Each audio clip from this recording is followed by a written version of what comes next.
প্রাথমিকে দুর্নীতি মামলায় ধৃত সাব এজেন্ট সন্তু গঙ্গোপাধ্যায়ের জামিন, শর্ত সাপেক্ষে জামিন মঞ্জুর বিচারপতি তীর্থঙ্কর ঘোষের। প্রাথমিকে দুর্নীতি মামলায় ধৃত সাব এজেন্ট সন্তু গঙ্গোপাধ্যায় তার জামিন মঞ্জুর হলেও শর্ত সাপেক্ষে জামিন মঞ্জুর করেছেন মাননীয় বিচারপতি তীর্থঙ্কর ঘোষ। ৫ লক্ষ টাকার বন্ডে জামিন মঞ্জুর হয়েছে। পার্থ চট্টোপাধ্যায় তার জেল মুক্তির আগে জামিন পেলেন এই সাব এজেন্ট সন্তু গঙ্গোপাধ্যায়। প্রাথমিকে নিয়োগ দুর্নীতি মামলা এবং সেখানে সন্তু গঙ্গোপাধ্যায় তার জামিন মঞ্জুর হলো। ধৃত সাব এজেন্ট সন্তু গঙ্গোপাধ্যায়ের জামিন মঞ্জুর বিচারপতি তীর্থঙ্কর ঘোষের। ৫ লক্ষ টাকার বন্ডে জামিন মঞ্জুর হয়েছে। পার্থ চট্টোপাধ্যায় জেল মুক্তির আগেই জামিন পেলেন সাব এজেন্ট সন্তু গঙ্গোপাধ্যায়।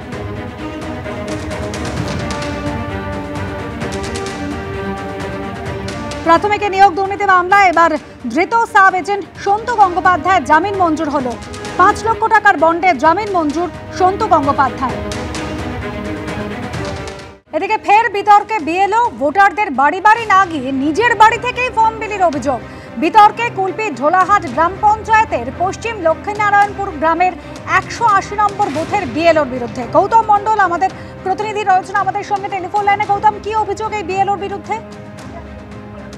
দেখো অনুসুয়া, কুলপি বিধানসভার ঢোলাহাট গ্রাম পঞ্চায়েতের যে ১৮০ নম্বর বুথ রয়েছে, সেই পশ্চিম লক্ষ্মীনারায়ণপুর, সেই বুথের যিনি বিএলও আছেন ফারাদ হোসেন পিয়াদা, তার বিরুদ্ধে যেটা অভিযোগ ভোটারদের একাংশের, যে তিনি বাড়ি থেকে এনুমারেশন ফর্ম বিলি করছেন। ভোটাররা যখন তার কাছে চাইছেন তখন বলছেন আমার বাড়ি থেকে এসে নিয়ে যেতে হবে এনুমারেশন ফর্ম। আরো গুরুতর অভিযোগ তার বিরুদ্ধে যে এই যে বুথ, এই বুথের যিনি বুথ লেভেল এজেন্ট আছেন শাসক দলের তৃণমূল কংগ্রেসের, তার থেকে কার্ড নম্বর এবং সিরিয়াল নম্বর এইগুলো নিয়ে আসার পর তার বাড়ির কাছে সঙ্গে যোগাযোগ করতে হবে, তারপরে তিনি দেবেন।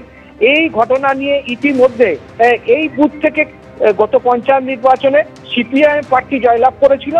সিপিএম এর পক্ষ থেকে ইতিমধ্যেই বিষয়টা ভিডিও এবং ইলেকশন কমিশনের কাছে লিখিত অভিযোগ দায়ের করা হয়েছে এই বিএলওর বিরুদ্ধে।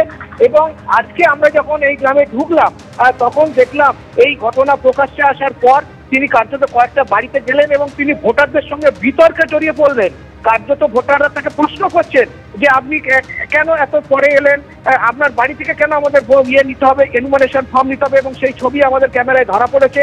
এর পাশাপাশি আরো একটা ছবি এবিপি আনন্দের ক্যামেরায় ধরা পড়লো। এই বুথের যিনি সিপিএম এর বুথ লেভেল এজেন্ট আছেন, তিনি যখন এই যে বিএলও যখন একটি বাড়িতে গিয়ে আজকের এই ঘটনা প্রকাশ্যে আসার পর তিনি যখন একটি বাড়িতে গিয়ে এনুমারেশন ফর্ম বিলি করছিলেন, শুধু তার সঙ্গে আমরা দেখলাম যিনি শাসক দলের বুথ লেভেল এজেন্ট আছেন তাকে শুধু আমরা দেখতে পেলাম, কিন্তু তিনি যে বিরোধী দলের যারা বুথ লেভেল এজেন্ট আছে তাদেরকে ডাকেননি। বিশেষ করে সিপিআইএম দলের পক্ষে তিনি কার্যত তার সঙ্গে তর্কাতর্কি শুরু হলো একটা বাড়িতে, ভোটারের বাড়িতে। যিনি সিপিএম এর বুথ লেভেল এজেন্ট আছে তিনি তাকে প্রশ্ন করলেন আপনি কেন শুধু একটা দলের, একটা শাসক দলের রাজনৈতিক দলের যিনি বুথ লেভেল এজেন্ট তাকে নিয়ে কেন ফর্ম বিলি করছেন। তখন রীতিমতো তর্ক বিতর্ক হলো। আমাদের সামনে দেখলাম এই ছবি পুরোটাই এবিপি আনন্দের ক্যামেরায় ধরা পড়েছে। আমরা কিছুক্ষণের মধ্যে সেই ছবি দেখাতে পারবো। এবং একজন সাধারণ ভোটার তিনিও কার্যত বিএলওকে প্রশ্ন করলেন কেন আপনার বাড়ি থেকে গিয়ে আমাদেরকে এনুমারেশন ফর্ম নিতে হবে। তবে যার বিরুদ্ধে এত কিছু অভিযোগ তিনি কার্যত অনেকটা স্বীকারও করে নিয়েছেন যে হ্যাঁ আমার ১২০০-র বেশি ভোটার এই বুথে, আমি কিছু আমার পরিবারের ভোট আছে অনেক, সেইগুলো আমি বাড়ি থেকে বিলি করেছি, কিন্তু আমি ঠিক আমার এটা বিষয় আমি দেখে নেব আমি এটা কিভাবে বিলি করব।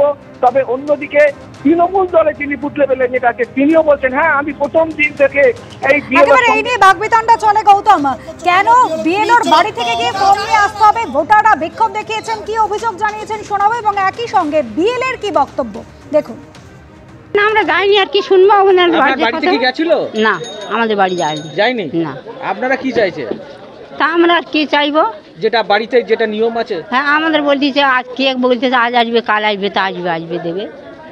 তারপর একান্ত যদি না দেওয়া হয় তারপর আমাদের ওই বৌমা প্রধান হয়েছে কি করবে। আমাদের তো আর একাধটা ভোটার নয়, তো বাড়িতে নিতে যাবেন? না, আমরা বাড়িতে নিতে যাবো না। আমি একজন এই বুথের সভাপতির দায়িত্বে আছি। আমার কাছে এসে যখন প্রশ্ন করছে যে আমার পাশের বাড়ির লোক ফর্ম পেলো, আমি পেলাম না কেন, উত্তর আমার কাছে নেই। তখন আমি বিএলওকে ফোন করলে বা বিএলওর কাছে জানতে চাইলে, পাবলিককে পাঠালে একটাই কথা বলছে যে আমার যখন সময় হবে আমি তখন দেবো, তোমাদের ইচ্ছা মতো দেবো না, পারলে তুমি বাড়িতে এসে নিয়ে যাও। হ্যাঁ, এইভাবে মানে জোর মেজাজে চড়া গলায় কথা বলছে।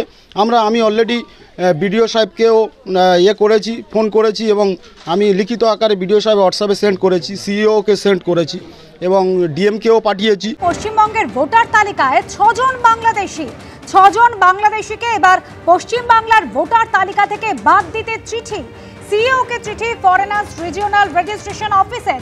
আমাদের প্রতিনিধি রুমা পাল এই মুহূর্তে রয়েছেন আমাদের সঙ্গে টেলিফোন লাইনে। রুমা, কতদিন ধরে এই বাংলাদেশিদের নাম রয়েছে পশ্চিমবঙ্গের ভোটার তালিকায়, কি নির্দেশ নির্বাচন কমিশনের? দেখো, জানিয়ে রাখি, এর আগেও কিন্তু ফরেনার্স রিজিওনাল রেজিস্ট্রেশন অফিস থেকে একাধিকবার কিন্তু এরকম বাংলাদেশি যারা পাসপোর্ট রয়েছে কিন্তু তাদের এই রাজ্যের ভোটার, এরকম অনেক অভিযোগ এসেছে এবং তাদের নাম তালিকা থেকে বাদ দেওয়ার কথা বলা হয়েছে। কিন্তু এবার অভিযোগ এসেছে 6 জনের নামে এবং এক্ষেত্রে দেখা যাচ্ছে যে একদম ইমিগ্রেশনের সময় এরা ধরা পড়েছে এবং দেখা গেছে যে তাদের কিন্তু বাংলাদেশের পাসপোর্ট কিন্তু এখানকার ভোটার আইডি কার্ড, এবং সেই জন্য কিন্তু এই যখন দ্রুত এই বাংলাদেশিদের জেরা করার পরই জানা গেছে যে এদের যারা আত্মীয়রা রয়েছেন বা যারা নিজেদেরও রয়েছে তাদের ভোটার কার্ড কিন্তু এই রাজ্যের। অর্থাৎ তারপরেই কিন্তু ফরেনার্স রিজিওনাল রেজিস্ট্রেশন অফিস থেকে সিইও দপ্তরে চিঠি পাঠানো হয় এবং সত্তর এদের নাম ভোটার তালিকা থেকে বাদ দেওয়া হয়। সাধারণত নিয়ম বলে যখনই এই ধরনের অভিযোগ আসে সেটা সিইও দপ্তর থেকে অবশ্যই সংশ্লিষ্ট জেলা যায়, সেখানে পুরো বিষয়টা খতিয়ে দেখার পরই কিন্তু তাদের নাম বাদ দেওয়া হয়।